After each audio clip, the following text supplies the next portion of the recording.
హైదరాబాద్లో ఏర్పాటు కానున్న యంగ్ ఇండియా స్కిల్ యూనివర్సిటీకి సంబంధించి సీఎం రేవంత్ రెడ్డి కీలక ప్రకటన చేశారు. యూనివర్సిటీ చైర్మన్గా పారిశ్రామికవేత్త ఆనంద్ మహీంద్ర 2 రోజుల్లో బాధ్యతలు తీసుకుంటారని అమెరికా పర్యటనలో చెప్పారు. పరిశ్రమల అవసరాలకు తగినట్టు స్కిల్ యూనివర్సిటీలో శిక్షణ ఇప్పించేందుకు ఆనంద్ మహీంద్ర కరెక్ట్ చైర్మన్ అవుతారంటూ ప్రవాసులు అభిప్రాయపడుతున్నారు.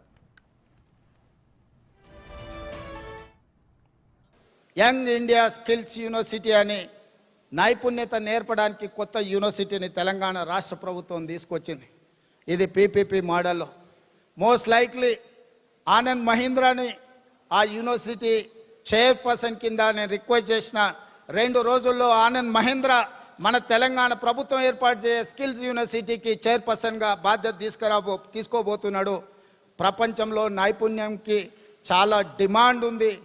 అందులో నైపుణ్యం నేర్పించే అందరు రూరల్ నుంచి వచ్చే విద్యార్థులకు ఈరోజు అక్కడ స్కిల్స్ యూనివర్సిటీలో వాళ్ళని ఎంపవర్ చేయాలనే ప్రయత్నం చేస్తున్నాం.